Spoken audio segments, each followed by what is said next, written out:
Hello! മുട്ട വെച്ചിട്ട് നല്ല അടിപൊളി റെസിപ്പി കേട്ടോ. മുട്ട പുഴുങ്ങി വെച്ചിട്ട് ഒരു വെറൈറ്റി ചമ്മന്തി മുട്ട. അതായത് ചമ്മന്തിക്കകത്തോട്ട് മുട്ടയുടെ കരുവൊക്കെ ഇട്ട് ഇളക്കി നല്ല അടിപൊളി ടേസ്റ്റുള്ളൊരു മസാലയൊക്കെ ചേർത്ത് അടിപൊളി ഒരു മുട്ടയുടെ റെസിപ്പിയാണേ.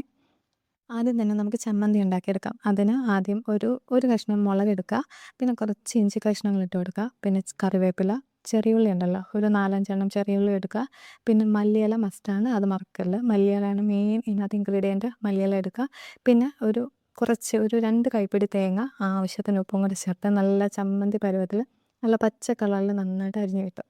എന്നിട്ട് നമുക്കിതിലേക്ക് വേണ്ടത് 4 മുട്ടയാണ് കേട്ടോ. 4 മുട്ടയൊന്ന് പുഴുങ്ങിയെടുത്ത് മാറ്റി വെക്കാം. ഇനി നമുക്കിതിൽ മുക്കി പൊരിക്കാൻ ഒരു ബാറ്റർ വേണം. അതിലേക്ക് കടലമാവും 2 ടേബിൾ സ്പൂൺ കോൺഫ്ലവറും പിന്നെ കുറച്ച് മുളക് പൊടിയും ചെറിയ ജീരകമില്ലേ, അതിൽ ചെറിയ ജീരകം പൊടിച്ചതും കുറച്ച് ഉപ്പും കൂടി ചേർത്ത് നന്നായിട്ട് ഒന്ന് മിക്സ് ചെയ്തെടുക്കാം കേട്ടോ. ആ ബാറ്റർ ഒന്ന് വെള്ളമാവാതെ നല്ല കട്ടിക്ക് തിക്കായിട്ടിരിക്കുന്ന പോലെ ബാറ്റർ നല്ല തിക്കായിട്ട് ആക്കിയെടുക്കാം കേട്ടോ. കടലമാവിൽ മുക്കിയാണ് നമ്മൾ പൊരിക്കുന്നത്. അതിൻ്റെ ഉള്ളിൽ നമ്മളൊരു സ്പെഷ്യൽ ചമ്മന്തി, ഈ ചമ്മന്തിയാണ് ചേർത്ത് കഴിക്കുമ്പോൾ നല്ല ടേസ്റ്റാണ് കേട്ടോ. ഈ മസാല ചമ്മന്തി എന്ന് വെച്ചാൽ ഈ നമ്മൾ വേറെ എക്സ്ട്രാ ചിക്കൻ മസാല അങ്ങനെയൊന്നും ആഡ് ചെയ്യുന്നില്ല. അല്ലാതെ ഈ മസാല ഈ ചമ്മന്തിക്കകത്ത് ആഡ് ചെയ്തേക്കുന്ന ഇത് വെച്ചിട്ട് കഴിക്കുമ്പോൾ നല്ല ടേസ്റ്റാണ് കേട്ടോ. അപ്പം നമ്മളൊരു അതിൻ്റെ മഞ്ഞക്കറി ഉണ്ടല്ലോ, അത് നമ്മുടെ ഇന്നത്തെ ഉണ്ടാക്കി വെച്ച ചമ്മന്തിക്കകത്തോട്ട് ആഡ് ചെയ്ത് കൊടുക്കുകയാണ്. 4 മുട്ട എടുത്തിട്ടുണ്ട്, 4 മുട്ടയുടെ മഞ്ഞക്കറിയും നമ്മളതിനകത്ത് ആഡ് ചെയ്യുമ്പോൾ നല്ലൊരു ടേസ്റ്റാണ് കേട്ടോ. എന്നിട്ട് അത് മിക്സ് ചെയ്തിട്ട് കുറച്ച് ആവശ്യത്തിന് ഉപ്പും കൂടെ ഒക്കെ ചേർക്കണം കേട്ടോ. ഉപ്പ് ചേർത്തില്ലേ ഒരു ടേസ്റ്റും ഇല്ല. അപ്പോൾ ഉപ്പും കൂടെ ആവശ്യത്തിന് ചേർത്ത് വെച്ച് നമ്മളിത് നന്നായിട്ട് ആ മുട്ടയുടെ ഇതും ചമ്മന്തിയും കൂടെ നന്നായിട്ടൊന്ന് മിക്സ് ചെയ്തെടുക്കുന്നുണ്ട്.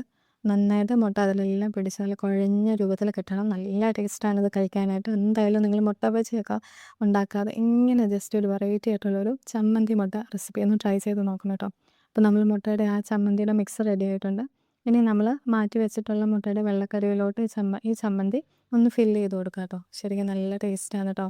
നമ്മൾ ഇങ്ങനെ ഫില്ല് ചെയ്ത് ആ ചമ്മന്തിയുടെ കൂടെ പിന്നെ കുറച്ച് വേറെ ഒരു ടൊമാറ്റോ സോസും കൂടെ ഉണ്ടെങ്കിൽ അത് കഴിക്കാൻ നല്ല ടേസ്റ്റാണ്. അത് മുക്കിയിട്ട് ഇങ്ങനെ കഴിക്കുമ്പോൾ നല്ലൊരു ടേസ്റ്റാണ് കേട്ടോ. എന്നിട്ട് നമ്മളതെല്ലാം ഫില്ല് ചെയ്ത് കൊടുക്കുന്നുണ്ട്. ഈ ചമ്മന്തി മിക്സ് മുട്ടയിൽ വെള്ളക്കറീൻ്റെ മുകളിലായിട്ട് വെച്ച് കൊടുത്ത് നന്നായിട്ടൊന്ന് ഫില്ല് ചെയ്ത് കൊടുക്കുന്നുണ്ട്. നമ്മൾ ഈ കോട്ടിങ് പോകാതിരിക്കാൻ വേണ്ടിയിട്ട് നമ്മൾ കട്ടിക്ക് ബാറ്റർ തയ്യാറാക്കി എടുക്കുന്നത്. അതായത് നമ്മളിപ്പോൾ ഇത് എണ്ണയിലോട്ട് ഇടുമ്പോഴത്തേക്ക് അല്ലെങ്കിൽ ചമ്മന്തിയൊക്കെ വെളിയിൽ വരും. അതുകൊണ്ട് മുട്ടയുടെ ഇത് വെളി വരാതിരിക്കാൻ നല്ല തിക്കായിട്ടുള്ള ബാറ്റർ റെഡിയാക്കി എടുക്കുന്നുണ്ട്. അതിൽ മുക്കിയൊന്ന് പൊരിച്ചെടുക്കാണ് വേണ്ടത്. അത് ഇത്രയും തിക്കായിട്ടുള്ള ബാറ്റർ തന്നെ വേണം. വെള്ളം പോലെ ആയിട്ടുണ്ടെങ്കിൽ ഒഴുകി പോകുന്നതിൽ ഇങ്ങനെ പിടിച്ച് നിൽക്കത്തില്ല. അപ്പോൾ നല്ല തിക്കായിട്ടുള്ള ബാറ്റർ തന്നെ തയ്യാറാക്കാൻ ശ്രമിക്കണം കേട്ടോ. അപ്പം നമ്മളത് മുട്ട എടുത്തിട്ട് അതിലോട്ട് ഇട്ടിട്ട് അതൊന്ന് മുക്കി എടുത്തിട്ട് വറക്കുകയാണ്. ഇത്രയേ ഉള്ളൂ സംഭവം. നല്ല ടേസ്റ്റാണ് കഴിക്കാനായിട്ട്. ആ ചമ്മന്തിയുടെ ആ മസാലയുടെ പ്രത്യേക ടേസ്റ്റാണ്. കുട്ടികൾക്കാണെങ്കിൽ ഈ മുട്ടയൊക്കെ ഇങ്ങനെ പുഴുങ്ങി എപ്പോഴും കൊടുക്കുമ്പോൾ എല്ലാ ദിവസവും കൊടുക്കുമ്പോൾ അവർക്ക് ഭയങ്കര മടുപ്പായിരിക്കും കേട്ടോ. ഇങ്ങനെ ഒരു വെറൈറ്റി രീതിയിൽ ഈ ചമ്മന്തിക്ക് പകരം നോൺ വെജ് വെച്ചിട്ട് ആഡ് ചെയ്യാം. നോൺ വെജ് വെച്ചിട്ട് സവോളയും മസാലയൊക്കെ ഇട്ടിട്ട് ആഡ് ചെയ്യാം. അധികം മസാല കൊടുക്കാതിരിക്കുന്നതാണ് ബെറ്റർ. ഇതാകുമ്പോൾ ഒരു ഹെൽത്ത് വേർഷനല്ലേ. ചമ്മന്തി മല്ലിയിലയും കറിവേപ്പിലയും അതിനകത്തെല്ലാം നല്ല സാധനങ്ങളാണ്. അപ്പോൾ ഇങ്ങനെ ഒരു ടേസ്റ്റും ആ ഫ്ലേവറും ഒക്കെ കിട്ടുമ്പോഴത്തേക്കും കുട്ടികൾക്ക് കഴിക്കാൻ ഭയങ്കര ഇഷ്ടമായിരിക്കും. മുട്ട എന്നും പുഴുങ്ങി കൊടുത്ത് ആകെ മടുപ്പായിരിക്കും. നമുക്കും അത് സെയിം തന്നെയല്ലേ, ഒരേ ഭക്ഷണം തന്നെ നമുക്കും ഡെയിലി കഴിക്കുന്നെങ്കിൽ ഭയങ്കര മടുപ്പല്ലേ. അത് കാരണം നിങ്ങൾ ഇങ്ങനെ ഒന്ന് ട്രൈ ചെയ്ത് നോക്കുക. കുഞ്ഞുങ്ങൾക്ക് എന്തായാലും ഇഷ്ടപ്പെടും. അപ്പോൾ ഡെയിലി ഒരു മുട്ട പോവുകയും ചെയ്യും. നമുക്കിങ്ങനെ വെറൈറ്റി ആയിട്ട് ഉണ്ടാക്കി കൊടുക്കുമ്പോൾ നമുക്കും ഒരു സന്തോഷം അവർ കഴിക്കുമ്പോൾ. അപ്പോൾ വെളിയിൽ നിന്നുള്ള ജങ്ക് ഫുഡ്സൊക്കെ കഴിക്കാതെ കുട്ടികൾക്ക് ഇങ്ങനെയൊക്കെ ഒന്ന് ട്രൈ ചെയ്ത് കൊടുക്കണം കേട്ടോ. അപ്പോൾ നമ്മുടെ മുട്ടയൊന്ന് മുക്കി വറുത്തെടുക്കുന്നുണ്ട്. എണ്ണയ്ക്കകത്ത് നല്ല മുങ്ങി കിടക്കണം, ഇല്ലെങ്കിൽ ക്രിസ്പി അതായത് നമ്മുടെ ചമ്മന്തി ഉണ്ടല്ലോ അതെല്ലാം വെളിയിൽ പോവാതിരിക്കാൻ തിക്കായിട്ടാണ് ആദ്യം ആ ഭാഗം തന്നെ ആദ്യം തിരിച്ചിടണം കേട്ടോ. അല്ലെങ്കിൽ അത് കോരി എടുക്കുമ്പോഴത്തേക്കും തന്നെ ആ ചമ്മന്തി അതെല്ലാം വെളിയിൽ പോകും. അപ്പോൾ ആ ഭാഗം തന്നെ ആദ്യം ഒന്ന് വറുത്ത് കോരി എടുത്തിട്ട് വേണം തിരിച്ചിടാനായിട്ട്. അപ്പം നമ്മുടെ മുട്ടയുടെ റെസിപ്പി റെഡി ആയിട്ടുണ്ട്. നല്ല ടേസ്റ്റാണ്. ഇതൊന്ന് കട്ട് ചെയ്തൊക്കെ നോക്കുമ്പോൾ നല്ല 2 സൈഡും ചമ്മന്തി. വേറെ ഒരു ചമ്മന്തിയോ വേറെ കറിയോ ഒന്നും ഇല്ലെങ്കിലും നമുക്കിത് മാത്രം തിന്നാൻ തന്നെ നല്ല ടേസ്റ്റാണ്. ചമ്മന്തിയുടെ ഒരു ഫ്ലേവറും ഇതും കൂടെ എല്ലാം കൂടെ കഴിക്കുമ്പോൾ നല്ലൊരു ടേസ്റ്റാണ് കേട്ടോ. ശരിക്കും ഇത് നല്ലൊരു വെറൈറ്റി റെസിപ്പിയാണ്. ഞാനൊരു കുറച്ച് ദിവസമായിട്ട് ഇത് ഉണ്ടാക്കണമെന്ന് വെച്ചിട്ടിരിക്കുകയായിരുന്നു.